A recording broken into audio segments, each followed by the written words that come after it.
Hello friends, आप सभी का आपके यूट्यूब चैनल पे स्वागत है। और आज इस वीडियो में बात करेंगे बिहार नियोजित शिक्षक सक्षमता परीक्षा का जो ऑनलाइन फॉर्म है स्टार्ट हो चुका है। तो आज भी इस वीडियो में बात करेंगे फॉर्म को अप्लाई कैसे करना है। आपको डिस्क्रिप्शन में लिंक मिल जाएगा जहां पे आपके सामने कुछ इस प्रकार का जो पेज है वो मिल जाएगा, जहां पे सबसे पहले आपको रजिस्ट्रेशन न्यू कैंडिडेट का ऑप्शन मिलेगा। आपको इसके ऊपर क्लिक करना है। जब आप इसके ऊपर क्लिक करेंगे तो यहाँ पे आपसे कुछ बेसिक डिटेल्स मांगा जाएगा, जैसे कि यहाँ पे आपका फर्स्ट नेम, मिडिल नेम और यहाँ पे लास्ट नेम। अब ये आपको नाम कैसे भरना है समझा देता हूँ। तो मान लीजिए किसी बच्चे का नाम यहाँ पे राम कुमार है, तो वो बच्चे क्या लिखेंगे, राम कुमार। तो राम उनका फर्स्ट नेम होगा और कुमार उनका लास्ट नेम हो जाएगा। लेकिन वही बच्चा का नाम अगर राम कुमार शर्मा है तो वो बच्चे कैसे लिखेंगे, तो राम उनका फर्स्ट नेम होगा, कुमार उनका मिडिल नेम और जो शर्मा होगा उनका लास्ट नेम होगा। तो जिस प्रकार से आपका नाम होगा वो यहाँ पे आप नाम मेंशन करेंगे।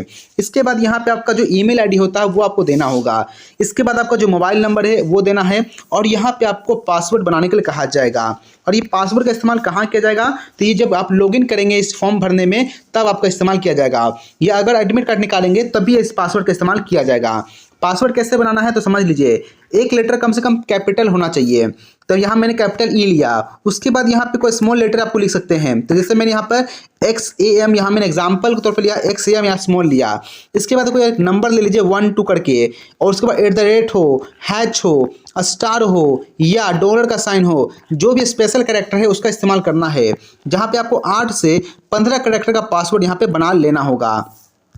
इसके बाद वही पासवर्ड कंफर्म करना है और फिर रजिस्टर का ऑप्शन मिलेगा, इसके ऊपर क्लिक करना है। यहाँ पे आपका रजिस्ट्रेशन कंप्लीट हो जाएगा और उसके बाद यहाँ पे आपके मोबाइल पे OTP आएगा, वो OTP को वेरीफाई कर लेना है। इसके बाद यहाँ पे आपका रजिस्ट्रेशन हो जाएगा। अब यहाँ पे आपको लॉगिन पेज पे आ जाना है, जहाँ पे आपका जो मोबाइल नंबर होगा और आपने जो पासवर्ड अभी बनाया है उसका इस्तेमाल करना है और जो लॉगिन का ऑप्शन दिख रहा है इसके ऊपर क्लिक करना होगा। और इसके बाद यहाँ पे आपका पेज ओपन हो जाएगा, लॉगिन पेज, जहाँ पे आपका जो नाम होगा वो देखने को मिलेगा। इसके बाद आपका जेंडर क्या है, मेल है या फीमेल है, आप यहाँ पे सिलेक्शन करेंगे। इसके बाद यहाँ पे आपका डेट ऑफ बर्थ क्या है, आपको अपना डेट ऑफ बर्थ का सिलेक्शन करना है। तो यहाँ पे कैलेंडर का ऑप्शन दिख रहा होगा, आपको क्या करना है, कैलेंडर के ऊपर क्लिक करना है। और यहाँ पे क्या करना है, आप चाहें तो आप टाइप भी कर सकते हैं। एग्जाम्पल के तौर पर आपने मैंने लिखा 01, यहाँ पे जो स्लैश, यहाँ पर जो डैश का ऑप्शन है 01, फिर मैंने लिखा। और उसी तरह से आप जो अपना डेट ऑफ बर्थ यहाँ पे मेंशन कर सकते हैं। तो यहाँ पे आप ऐसे लिखिए, वरना आप जो कैलेंडर का ऑप्शन है यहाँ पे कैलेंडर के भी ऑप्शन पे क्लिक कर सकते हैं। जैसे कि आपको ईयर का ऑप्शन है, आपको ईयर के ऊपर क्या करना है, क्लिक करना है और फिर आपका जो भी डेट ऑफ बर्थ है आप यहाँ पे डेट ऑफ बर्थ का सिलेक्शन कर लेंगे। तो यहाँ पे लिखा क्या गया, उसी प्रकार से फिर से आपको डेट ऑफ बर्थ का सिलेक्शन करना है। तो पहले आप ईयर के ऊपर क्लिक करेंगे, फिर इसके ऊपर क्लिक करेंगे और उसके बाद जिस रेंज में आपका डेट ऑफ बर्थ आता है आपको वहाँ पे चले जाएंगे। तो जैसे यहाँ पे आप देख पा रहे हैं, मैं जिस प्रकार से डेट ऑफ बर्थ सिलेक्शन कर रहा हूँ आपको उसी प्रकार से आपका डेट ऑफ बर्थ का सिलेक्शन कर लेना है। अब यहाँ पे देखेंगे तो आपको एक्स्ट्रा डिटेल्स फिर फिलअप करने के लिए कहा जाएगा, जो कि आप कैटेगरी यहाँ देख रहे हैं। तो आपका जो भी कैटेगरी है, आप general, EWS, EBC, BC, SC, ST में आते हैं वो सिलेक्शन कीजिएगा। और ध्यान रखिएगा, जो EBC वाले बट कैंडिडेट और BC वाले कैंडिडेट ध्यान दीजिएगा। EBC का मतलब होता है कि अत्यंत पिछड़ा वर्ग, यानी कि आपका NCL बनता है, यानी कि नॉन क्रीमी लेयर सर्टिफिकेट बनता है। और जो BC होते हैं उनका सिर्फ क्रीमी लेयर सर्टिफिकेट बनता है, ठीक है। और क्रीमी लेयर सर्टिफिकेट उनका बनता है जिनका 8 लाख से सैलरी ज़्यादा होता है सालाना, और NCL उनका बनता है जिनका 8 लाख से सैलरी कम होता है, ठीक है। और EWS वाले बच्चे EWS का सिलेक्शन करेंगे, SC, ST और जनरल वाले अपना इसका सिलेक्शन कर लेंगे। इसके बाद यहाँ पे आपको अपना कैटेगरी को फिर से वेरीफाई करने के लिए कहा जाएगा, वो देना है। अब यहाँ पे आपको कैटेगरी सर्टिफिकेट अपलोड करने के लिए कहा जाएगा। तो अब बहुत से बच्चों का कन्फ्यूजन यहाँ पे ये भी हो सकता है कि कैटेगरी सर्टिफिकेट कौन सा अपलोड करेंगे।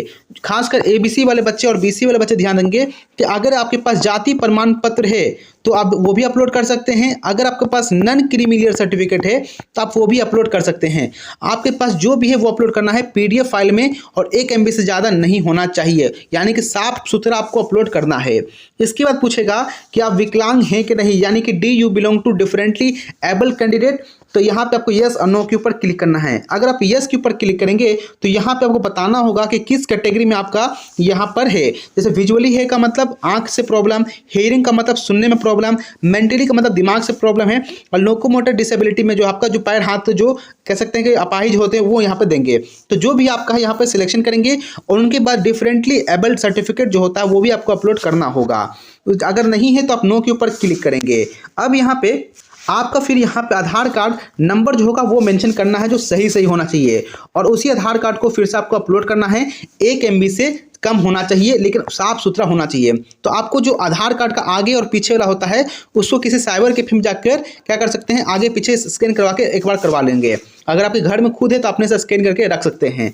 इसके बाद आपका मदर्स नेम और आपका फादर्स नेम जो भी सर्टिफिकेट में है वो यहाँ मेंशन करना है। फिर आपका परमानेंट एड्रेस, तो परमानेंट एड्रेस में क्या लिखेंगे, विलेज लिख लीजिएगा, वार्ड नंबर लिख लीजिएगा, पोस्ट ऑफिस और थाना, और साथ में यहाँ पर इतना लिख लेंगे। इसके बाद डिस्ट्रिक्ट यहाँ पे लिखना है, स्टेट आपको यहाँ पे लिखना है, और पिन कोड जो भी होगा यहाँ पे लिखना है। उसके बाद पूछ रहा है कि आपका जो परमानेंट एड्रेस है क्या करस्पॉन्डेंस सेम है, यानी कि जहाँ पर अभी आप रह रहे हैं जो करस्पॉन्डेंस है, अभी आप टेम्पोररी जहाँ रह रहे हैं और आपका जो परमानेंट जहाँ आप रहते हैं, क्या दोनों सेम एड्रेस है। अगर आप कहीं काम, जैसे मान लेते हैं कि मैं पटना का हूँ और मैं कहीं काम कर रहा हूँ, मान लेता हूँ मैं गया में काम कर रहा हूँ, तो मुझे यहाँ पे एड्रेस देने के लिए कहा जाएगा। तो ये परमानेंट पटना का जो एड्रेस मेरा घर है, जब मैं अपना पैतृक घर है तो परमानेंट एड्रेस में भरेगा, और गया मैं रहता हूँ तो यहाँ पे गया का एड्रेस आपको फिलअप करना होगा। ठीक है, तो यहाँ पे ध्यान रख लीजिएगा आपको कौन सा एड्रेस पत्राचार के लिए है और कौन सा आपका परमानेंट के लिए है। अगर दोनों सेम है तो आप दोनों सेम ही दे सकते हैं।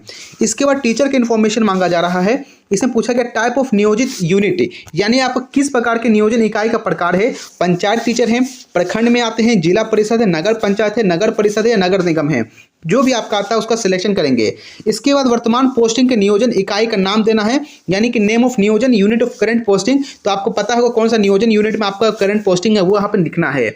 इसके बाद आपको टाइप ऑफ टीचर बताना है कि आप 9-10 में हैं, 11-12 में हैं, या 9-10 के फिजिकल टीचर हैं, या 9-10 के लाइब्रेरियन टीचर हैं। तो जो भी आप होगा सिलेक्शन कर लेंगे। इसके बाद आपको सब्जेक्ट बताना है कि आप किस सब्जेक्ट में यहाँ पे आते हैं। तो जो भी यहाँ पे सब्जेक्ट मेंशन किया गया आपको इसी सब्जेक्ट में होना जरूरी है, तो आपको होगा ही होगा, यहाँ पे सब्जेक्ट का सिलेक्शन कर लेंगे। इसके बाद यहाँ पे आपको जो ज्वाइनिंग लेटर का जो लेटर नंबर होता है वो यहाँ पे आपको मेंशन करना होगा, और आप किस दिन नियोजन किए हैं, किस दिन आप ज्वाइनिंग किए हैं, वो डेट यहाँ पे आपको देना होगा। और आपको जो ज्वाइनिंग सर्टिफिकेट है यानी ज्वाइनिंग लेटर है वो आपको अपलोड करना है 1 MB में, वो भी PDF फॉर्मेट में अपलोड करना है।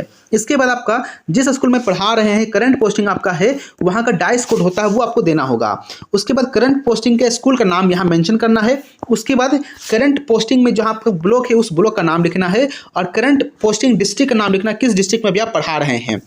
इसके बाद यहाँ पे आपको 3 चॉइस मिलेगा डिस्ट्रिक्ट का सिलेक्शन करने का, तो यहाँ पे आपको अपनी 3 चॉइस यहाँ पे कर लेना है डिस्ट्रिक्ट का।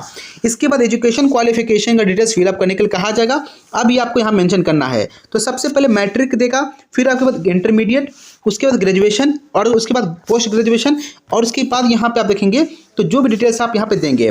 तो सबसे पहले मैट्रिक में क्या करना है, आपको बोर्ड का नाम यहाँ पे लिखना है। उसके बाद स्कूल का नाम लिखना है जहाँ से मैट्रिक पास किए, किस साल पास किए, फुल मार्क्स कितना का था और कितना आया है, और कौन सा डिवीजन है वो लिखना है, और परसेंटेज कितना आया वो लिखना है। इसके बाद यहाँ पे आपको सर्टिफिकेट यानी मार्कशीट आपको यहाँ पे अपलोड कर सकते हैं, या जो सर्टिफिकेट है वो अपलोड कर सकते हैं। 1 MB से ज़्यादा नहीं होना चाहिए, और वो भी PDF फॉर्मेट में होना चाहिए। इसी प्रकार से आपको 12th का, ग्रेजुएशन का और पोस्ट ग्रेजुएशन का सर्टिफिकेट आप यहाँ पे अपलोड कर लेंगे। इसके अलावा यहाँ पे आपको ट्रेनिंग एज क्वालिफिकेशन, यानी कि आपने DLED किया है, B.Ed किया है, या कोई अदर है देन एबव से, तो वो आप यहाँ मेंशन करना है। जैसे B.Ed यहाँ कब देंगे तो B.Ed का बोर्ड का नाम लिखना है, कॉलेज का नाम लिखना है, पासिंग ईयर लिखना है, फुल मार्क्स बताना है कितना का था, कितना आपको आया है, डिवीजन आप कौन सा है, और परसेंटेज कितना आया है, और उसको PDF आपको अपलोड करना है, सर्टिफिकेट या मार्कशीट। अब यहाँ पे पूछा जाएगा टीचर एलिजिबिलिटी टेस्ट है, शिक्षक पात्रता का विवरण डालने का कहा गया है। तो यहाँ पे ध्यान रखिएगा, तो आपको सीटेड अगर आपने पास किया है पेपर 1 या पेपर 2 में, तो यहाँ पे आपको लिखना होगा पेपर 1 या पेपर 2 लिखना होगा। अगर आपको नहीं पता है पेपर 1 या पेपर 2 में है तो आपको दिक्कत है। तो आप देख लीजिएगा आप सीटेड किस में पास किए हैं, कब पास किए वो ईयर देना है, उसका रोल नंबर क्या था, उसका सर्टिफिकेट नंबर क्या है वो मेंशन करना है। उसके बाद क्वालिफिकेशन, क्वालिफाइड है कि नहीं क्वालिफाइड है वो बताना है। अगर क्वालिफाइड है तो यस पे क्लिक करेंगे, नॉट क्वालिफाइड होंगे तो नो के ऊपर क्लिक करेंगे। लेकिन नो तो प्रॉब्लम हो जाएगा, आपके लिए क्वालिफाई होना जरूरी है। इसके बाद यहाँ पे डॉक्यूमेंट आपको अपलोड करना होगा, उसका मार्कशीट या सर्टिफिकेट है। उसी प्रकार से अगर आपने स्टेट पास किया तो स्टेट का विवरण देंगे, अगर आपने B.Ed का पास किया है तो आप यहाँ B.Ed का विवरण देंगे। अगर ये तीनों नहीं है, अगर आपके पास दक्षता परीक्षा खाली है यानी एफिशिएंसी टेस्ट का है, तो यहाँ पे आप एफिशिएंसी टेस्ट का ही देंगे।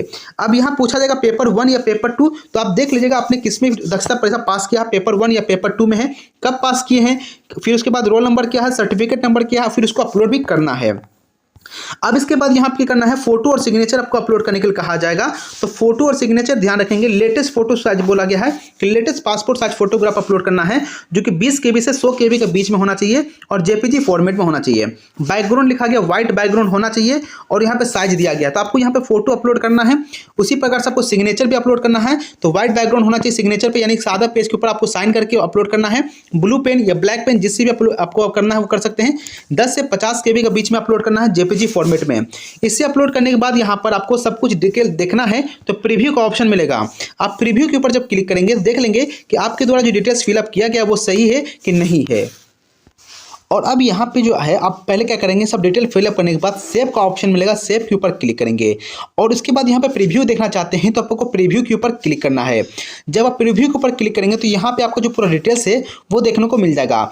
अगर कुछ भी गलती अभी भी दिख रहा है तो यहाँ पे एडिट का ऑप्शन देखने को मिल रहा है, आप यहाँ पे एडिट करके उससे सही कर सकते हैं। लेकिन अगर सब कुछ सही है तो यहाँ पे जो पे का ऑप्शन देखने को मिल रहा है, पे के ऊपर आपको क्लिक करना है और जैसे ही पे के ऊपर क्लिक करेंगे तो इसका मतलब ये होता है कि आप एडिट करने के लिए आप लायक नहीं रहेंगे। तो यहाँ पे लिखा गया अगर आपने पेड फी को पहले पेड कर चुका है, अगर वो नहीं दिख रहा है तो कम से कम वेट कीजिएगा 24 घंटा। यानी कि मतलब ये हो रहा है कि पेमेंट करते समय अगर पेमेंट अटक गया तो कम से कम आपको 24 घंटा वेट करना होगा ताकि पेमेंट यहाँ पे आपका जो एक्शन है वो सक्सेसफुली दिख जाएगा और यहाँ पे स्टेटस भी सक्सेसफुली दिख जाएगा। तो यहाँ पे क्या करना, पे बाय सब पैसा है उसके ऊपर क्लिक करना है और यहाँ पे आपके सामने 4 ऑप्शन है पेमेंट करने का। एक होगा कार्ड का, एक होगा यूपीआई का, स्कैन QR और नेट बैंकिंग। अगर आप यहाँ पर कार्ड के माध्यम से पेमेंट करना है तो कार्ड के ऊपर क्लिक करेंगे और उसके बाद जो कार्ड का डिटेल्स होता है वो यहाँ पर आपको मेंशन करना है। तो यहाँ पे जैसे कार्ड का जो पूरा 16 डिजिट का नंबर, कार्ड के ऊपर क्या नाम है, एक्सपायरी डेट क्या होगा और कार्ड के जो पीछे देखेंगे तो CVV नंबर होता है 3 डिजिट का।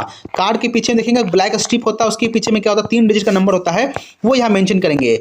और उसके बाद प्रोसीड टू पे का ऑप्शन मिलेगा, इसके ऊपर क्लिक करेंगे तो जो भी आपका ATM से जो मोबाइल नंबर रजिस्टर्ड है उसके ऊपर OTP आएगा, वो OTP को आपको यहाँ डालना है, उसे वेरीफाई करना है।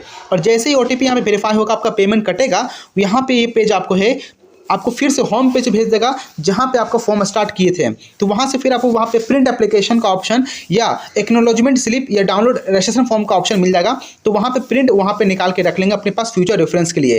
तो इस प्रकार से जो फॉर्म है आपका वो आसानी से फिलअप हो जाएगा। आशा करता हूँ ये फॉर्म आपको समझ में आ गया और कैसे भरना है। अगर अभी भी कहीं प्रॉब्लम हो रहा है फॉर्म भरने में तो कमेंट करके जरूर पूछेगा, मैं आपको उसका जवाब जरूर दूंगा। आशा करता हूँ ये वीडियो अच्छा लगा होगा। अगर वीडियो अच्छा लगा हो तो प्लीज वीडियो को लाइक, वीडियो को शेयर और चैनल को सब्सक्राइब कीजिएगा। मिलेंगे जल्दी नेक्स्ट वीडियो में। Thank you for watching this video.